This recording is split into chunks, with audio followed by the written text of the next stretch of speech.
Hello बच्चों, तो आप सभी का स्वागत है आपके अपने YouTube channel Alex coaching classes में। तो आज हम लोग जो डिस्कस करने वाले हैं वही सैम्पल पेपर, ओसवाल का sample paper self assessment set 2। उसमें एक पार्ट वीडियो अपलोड हो चुका है। अगर आप लोगों ने नहीं देखा है तो जाकर के देख लीजिए। इस वीडियो के डिस्क्रिप्शन में लिंक मिल जाएगा आपको। ये सेकेंड पार्ट है। फर्स्ट पार्ट में हमने question number 9 mean and mode निकाल के दिखा दिया था। ये है क्वेश्चन नंबर 9, यहाँ तक कर लिया था। अब इस पार्ट में क्वेश्चन नंबर 10 से स्टार्ट करेंगे। सो चलिए वीडियो स्टार्ट करते हैं। एक और चीज़, एक और बहुत ज़रूरी सूचना कि अगर आपने अभी तक मेरा चैनल सब्सक्राइब नहीं किया है तो सब्सक्राइब कर लीजिए और बेल आइकन को प्रेस कर दीजिए सो दैट कि आपको नोटिफिकेशन मिलता रहे। क्वेश्चन नंबर 10 है आपका, at a point a 20 metre above the level of the water in the lake. Okay, एक लेक जो होता है उसका वाटर लेवल से 20 मीटर अप, 20 मीटर ऊपर जो है एक पॉइंट है A. The angle of elevation of cloud is 30 degree. वहाँ से ए पॉइंट से एंगल ऑफ एलिवेशन जो है क्लाउड का वो 30 डिग्री है।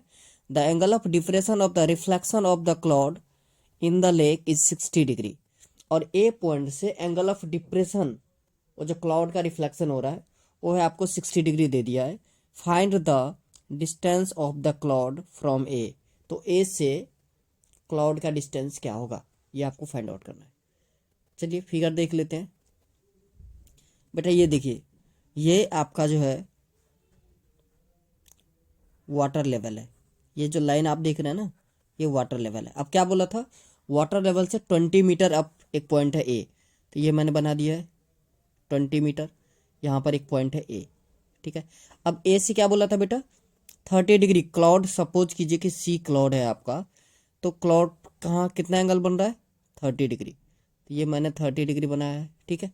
ओके, ए के पैरेलल में ही ये ए के सामने सामने एक पॉइंट है बी, ठीक है। तो इसका मतलब है बी का भी हाइट हो जाएगा आपका 20 मीटर।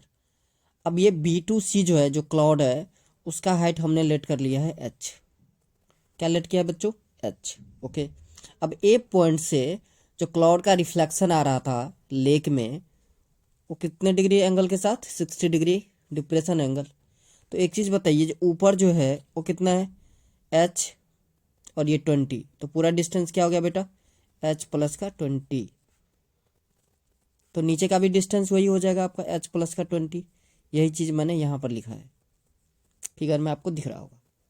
बात आ गई समझ में, फिगर समझ में आ गया आपको अच्छे से। चलिए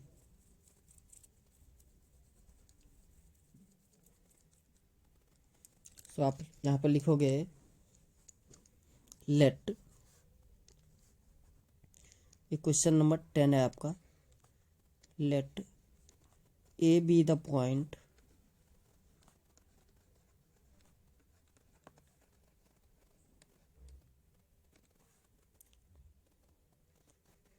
which is 20 meter above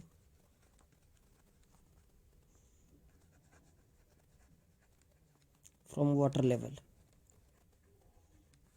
from water level, and C be the cloud,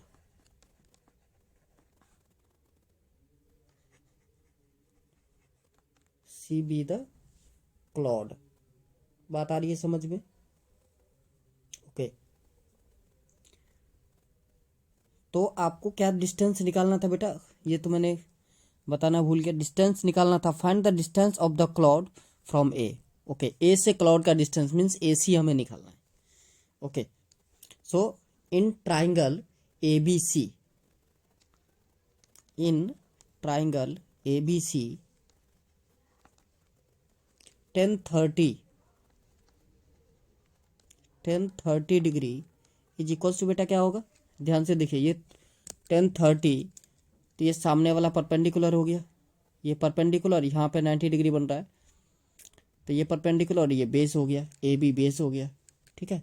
so B C by A B, B C upon में ए बी। अब 1030 का वैल्यू होता है बेटा 1/√3, सो 1/√3 इज इक्वल्स टू h/x। अब क्रॉस मल्टीप्लाई कर दीजिए तो x इक्वल्स टू आ जाएगा आपका √3h। इतनी बात आ रही है समझ में? ओके, अब दूसरा एंगल हम ले रहे हैं, दूसरा ट्रायंगल, वो ABD। ध्यान से देखिए कहाँ है ABD, ये नीचे वाला। Okay, so in triangle ABD tan 60 degree,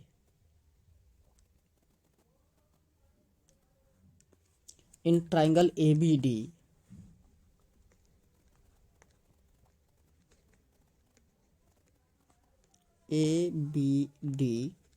tan 60 degree, tan 60 degree is equals to, बेटा ध्यान से देखो, tan 60 तो परपेंडिकुलर बाय बेस होता है, सो ये हो जाएगा आपका BD अपॉन में AB, क्योंकि यहाँ पर 90 डिग्री बन रहा है। 90 डिग्री कहाँ बन रहा है बेटा? यहाँ, ठीक है ना? ओके,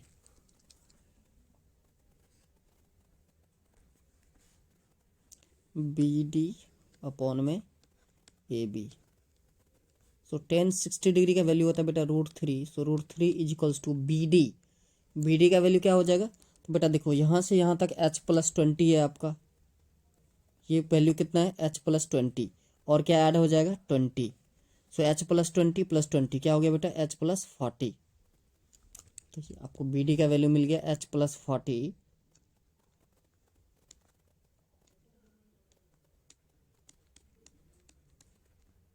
अपॉन में x। बात आ रही है समझ में? ओके, सो क्रॉस मल्टीप्लाई कर दीजिए तो √3x is equals to h plus का 40। अब देखिए, इससे पहले हमने x का वैल्यू निकाला था तो √3h हुआ था, so √3 into √3h is equals to h plus 40। Okay, so 3h is equals to h plus 40। अब बेटा माइनस करो, so 3h minus h equals to 40 और 2h इक्वल्स टू 40। सो 2 1 जा 2, 22 जा 40। सो h का वैल्यू आपको कितना मिल गया? तो h का आप कहोगे सर h का वैल्यू मिल गया हमें 20। ओके, सो h बेटा हो गया 20 मीटर, तो x क्या हो जाएगा? x हो जाएगा 20√3 मीटर। ओके, सो बेटा देखो यहाँ इन ट्रायंगल ABC, देखिए आपको वैल्यू मिल गया, x कितना मिल गया? 20√3, h कितना मिल गया? 20। तो हमें क्या निकालना है? AC। सो AC देखिए यहाँ पर क्या है, ये हाइपोटेन्यूस है, सो h² equals to p² plus b² होता है। यही फॉर्मूला हम यहाँ पर लगाने वाले हैं।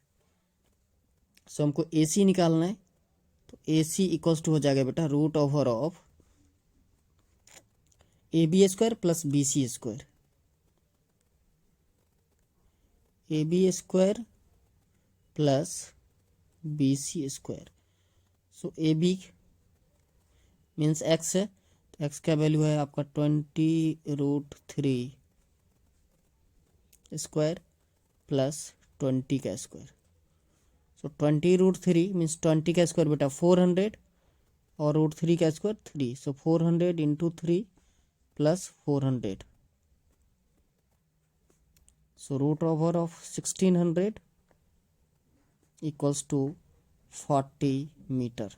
यही बेटा हो गया आपका फाइनल आंसर। आई होप ये क्वेश्चन अच्छे से समझ में आया होगा आपको।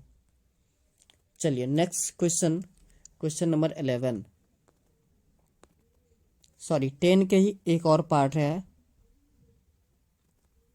और 10th क्वेश्चन, और क्वेश्चन क्या रहा है? A kite is flying at a height of 75 metre from the level ground attached to a string inclined at 60 degree to the horizontal. Find the length of the string to the nearest meter. Okay बेटा बोला एक kite है जो 75 metre ऊंचाई पर fly हो रहा है। सो लेट ये एक काइट है, इसकी हाइट 75 मीटर है।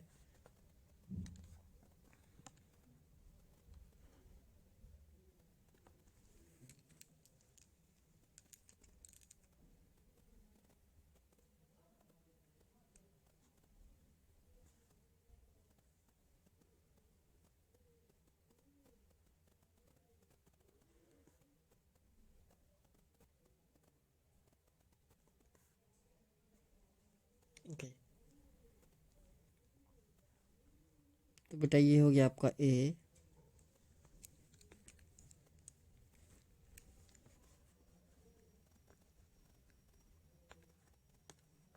ये हो गया आपका ए, बी और सी।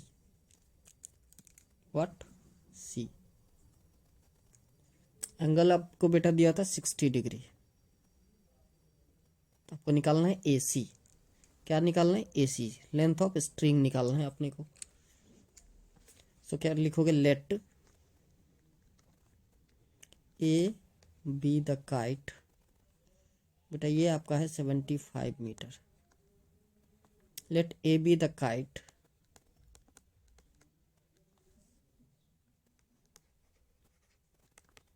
flying at a height of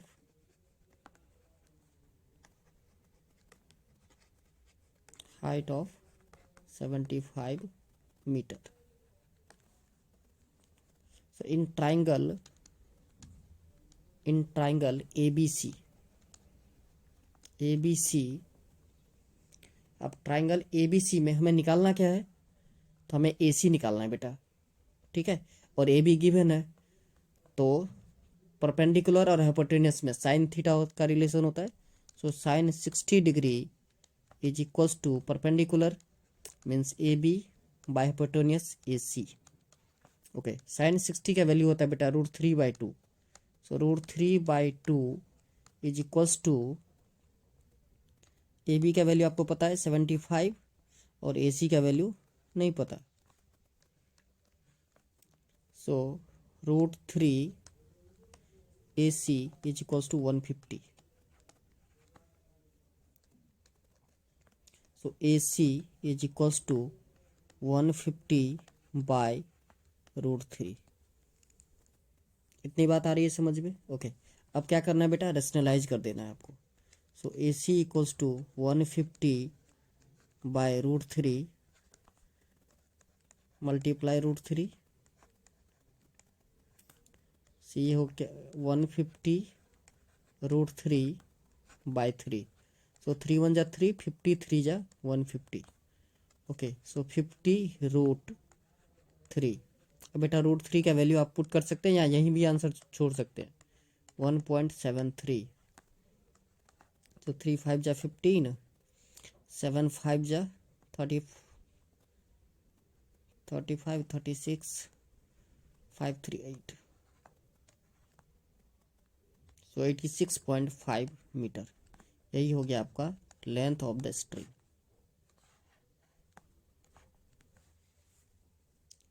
समझ में आया? Okay, next question number 11। Question number 11 है आपका, a solid is in the form of a cone standing on a hemisphere with both their radius being equals to 2 centimeter and the height of the cone is equals to the radius. Find the volume of the solid in the terms of pi. अब देखिए बोला कि एक solid shape है जो कैसे बना है, तो एक हेमिस्फीयर है, सपोज कीजिए कुछ इस टाइप का, उसके ऊपर कोन है, इसको ऊपर कोन है, कुछ इस टाइप का शेप है, ठीक है। इसका कोन का जो हाइट है वो भी 2 मीटर ही है, 2 मीटर है। और इसका जो रेडियस है दोनों का वो 2 मीटर है। कुछ इस टाइप से आपका शेप बनेगा, ठीक है। और शेप की यहाँ कोई ज़रूरत भी नहीं है। तो बता रहा है, पूछ रहा है आपसे कि बताइए कि इस सॉलिड का वॉल्यूम क्या होगा। Question number 11, so radius of cone equals to 2 metre है या सेंटीमीटर, एक बार बेटा देख लेते हैं। 2 centimetre, okay fine. 2 centimetre, 2 centimetre. और हाइट ये भी आपको गिवन है 2 सेंटीमीटर। सो आपको क्या निकालना है, volume. So volume equal to formula होता है 1/3 pi r square h. So बेटा 1/3 पाई आर स्क्वायर मीन्स 2 का स्क्वायर इंटू 2। सो 2 का स्क्वायर 4, 4 2 जा 8। So 8/3 pi centimetre cube. इतनी बात आ रही है समझ में? ओके। अब volume of sphere. So radius of sphere, radius of hemisphere, hemisphere shape है ये, यस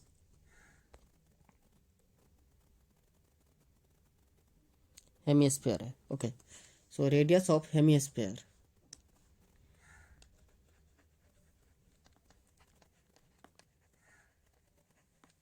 इक्वल्स टू 2 सेंटीमीटर।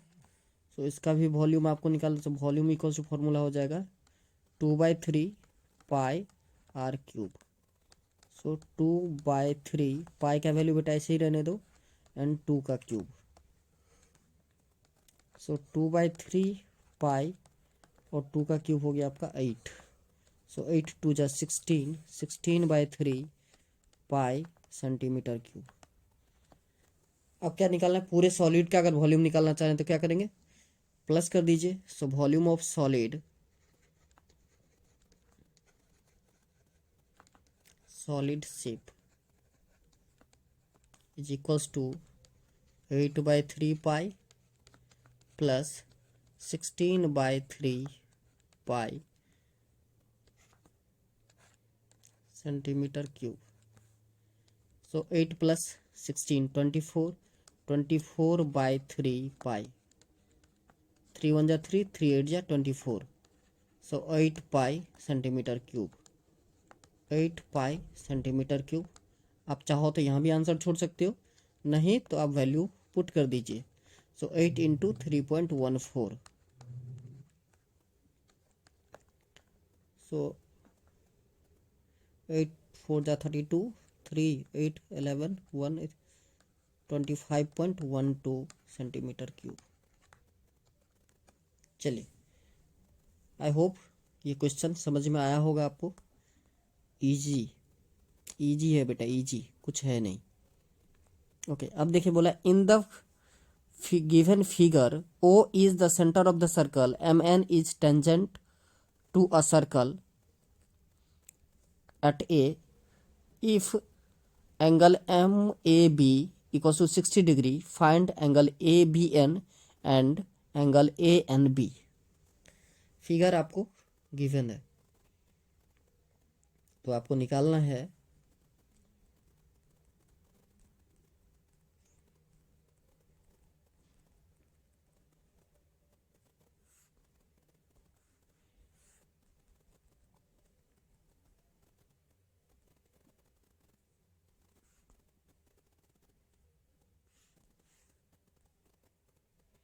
ये फिगर है बेटा,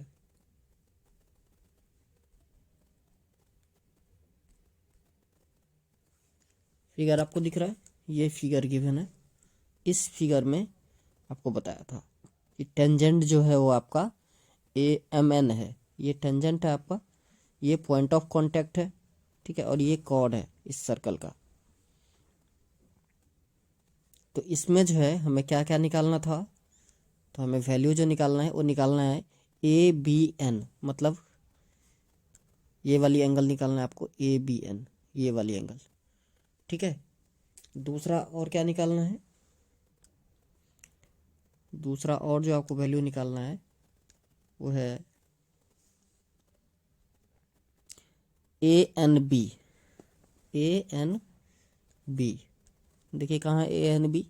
सो ANB मीन्स ये वाला वैल्यू, ये दोनों एंगल निकालना है आपको, फिगर दिख रहा है आपको? क्लियर? चलिए,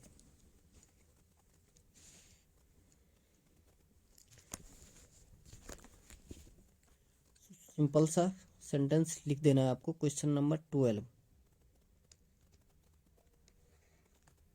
here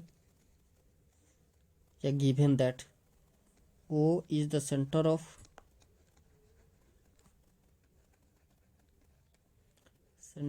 circle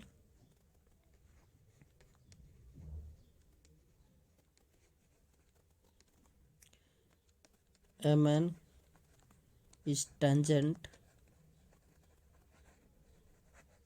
and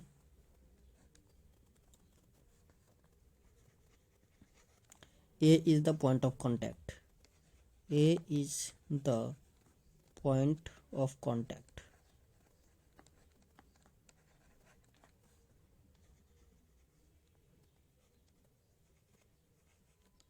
चलिए, इतनी सेंटेंस बहुत है। सो इन तो यहाँ पर देखिए angle b a r equals to हो जाएगा आपका 90 डिग्री। क्यों? क्योंकि ये एंगल सेमी सर्कल का एंगल है। दूसरा एंगल ए आर बी, ध्यान से देखिए, a r b equals to हो जाएगा angle m a b equals to 60 degree. M a b equals to 60 degree था, इतना ही एंगल ए आर बी भी होगा आपका। कौन सा angle? A r B means बेटा ये एंगल, ठीक है, इस एंगल के बराबर हो जाएगा। इसके लिए क्या रीजन है, क्यों बराबर होगा? तो अल्टरनेट सेगमेंट में ये एंगल बना है। अल्टरनेट सेगमेंट आप लिख सकते हो, ठीक है। तो अब बताइए एन ए बी अगर हम निकालना चाहें तो कैसे निकलेगा? एन ए बी, तो बेटा देखो ये एक पूरा जो है एन ए बी, तो ये पूरा 180 डिग्री हो जाएगा। ये पूरा एंगल सप्लीमेंट्री एंगल है, इसमें से 60 डिग्री माइनस कर दीजिए तो एन ए बी मिल जाएगा आपको। So N A B is equals to angle N A B is equals to 180 degree minus 60 degree. तो 180 से आप 60 माइनस कर दोगे तो ये हो जाएगा आपका 120 degree. So in triangle now, in triangle a B r, in triangle a B r, angle A B are plus angle a r b plus angle b a r equals to 180 degree, equals to 180 degree. क्यों? तो यहाँ पे लिख सकते हो आप angle sum property. बात आ रही है समझ में? ओके, सो आप बेटा देखो यहाँ पर आपको a B r value find out करना है। बाकी ए आर बी ऑलरेडी हमने वो ऊपर बता दिया 60 डिग्री है, और बी ए आर ऑलरेडी बता दिया 90 डिग्री है। सो ये हो जाएगा आपका angle A B are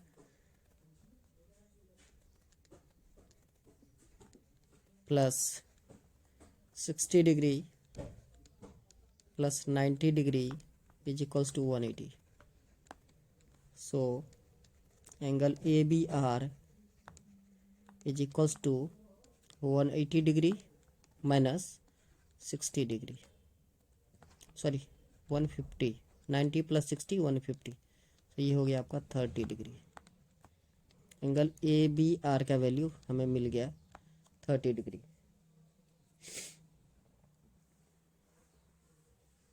similarly in triangle A N B, ध्यान से देखिएगा, A N B,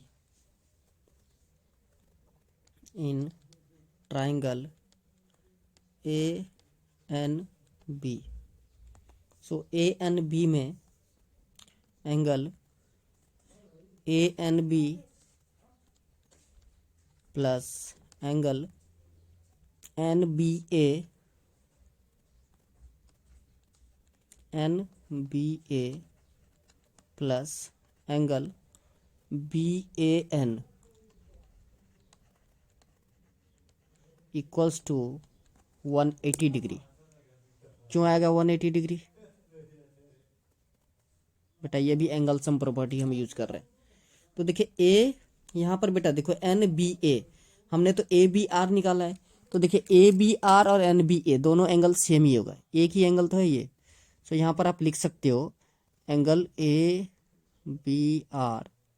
equals to angle NBA या ABN, जो भी आप लिखो, इक्वल्स टू 30 डिग्री। बात आ रही है समझ में? ओके। सो हमें वैल्यू ANB का निकालना है, तो लिखिए ANB एज इट इज रहने दीजिए, प्लस एंगल NBA अभी जस्ट बता दिया आपको 30 डिग्री हो जाएगा, plus angle A। So angle A देखिए अभी जस्ट हमने फाइंड आउट किया है 120 डिग्री। यहाँ पर देखिए NAB, so 120 degree equals to 180 degree.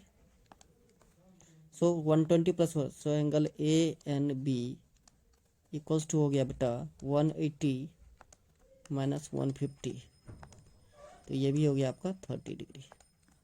यही है बेटा आंसर। चलिए नेक्स्ट क्वेश्चन, 12th का और पार्ट। 12th का और पार्ट भी देखना पड़ेगा आपको। सो 12th का और पार्ट में देखिए क्या दिक्कत है। दिक्कत तो बेटा कुछ भी नहीं है, लिखा है prove that tangent drawn at any point of a circle is perpendicular to the radius through the point of contact.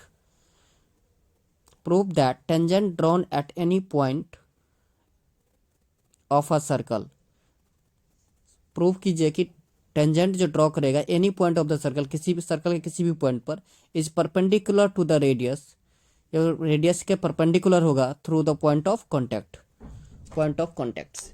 ठीक है, ये आपको प्रूव करना है। इसके लिए आपको ड्राइंग की भी जरूरत पड़ेगी। सो चलिए ड्राइंग देख लेते हैं। सपोज कीजिए ये एक कोई सर्कल है, छोटा सा ड्राइंग बनाऊंगा मैं।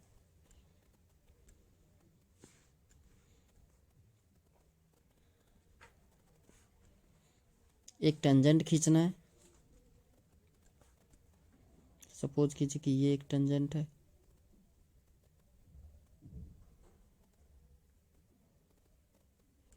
ओके। इसका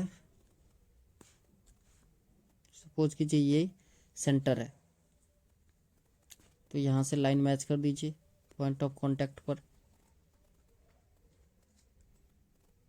ओके।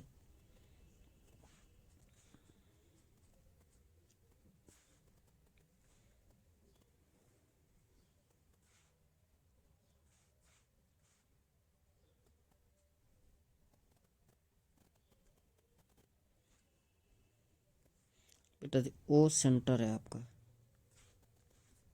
ओ सेंटर हो गया। हमारा जो टेंजेंट है वो PQ, लेट से ABC।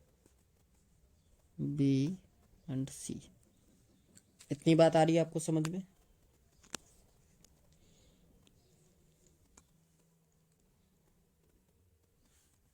तो देखिए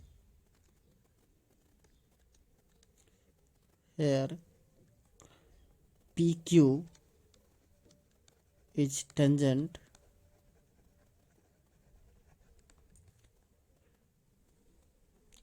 A point of contact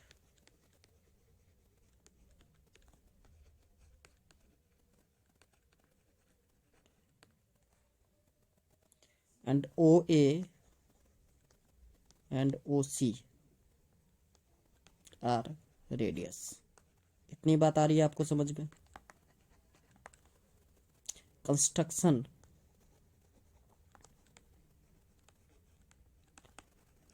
हमने क्या किया है, एक्सटेंड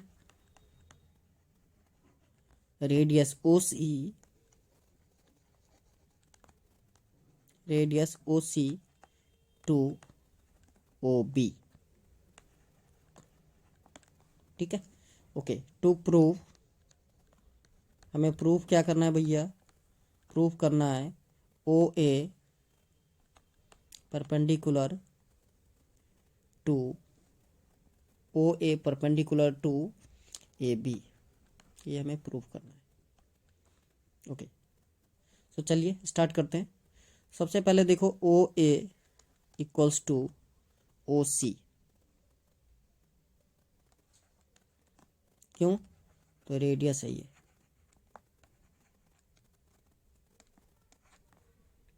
ठीक है भाई। सो नाउ आप फिगर को ध्यान से देखिए, तो हम ओ बी को क्या लिख सकते हैं, ओ बी को आप कहोगे सर आप लिखो ओ सी प्लस बी सी, बिल्कुल सही बेटा, इतना लिख सकते हैं।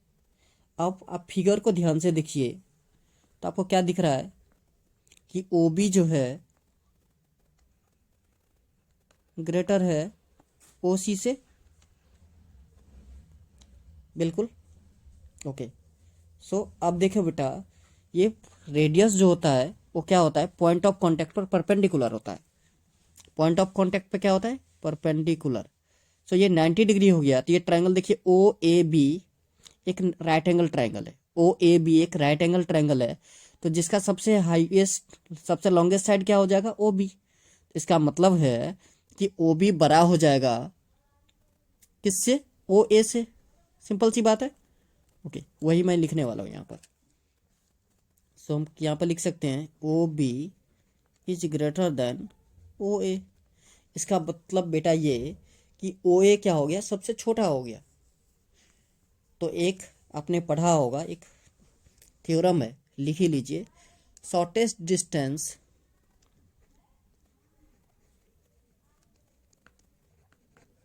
Shortest distance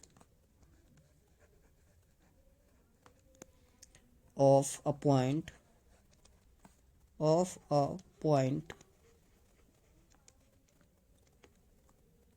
from a given line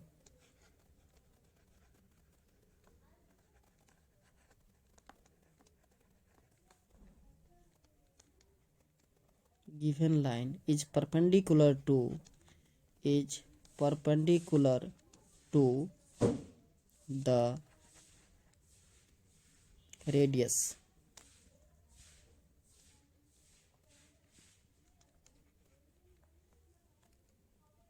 ठीक है, किसके परपेंडिकुलर हो जाता है, रेडियस के। सो ओ ए परपेंडिकुलर हो गया पी क्यू, और we can say o A perpendicular to A b, hence proof, hence proved. बात आई समझ में, बहुत ही इजी कंसेप्ट था, कोई ऐसा नहीं था कि बस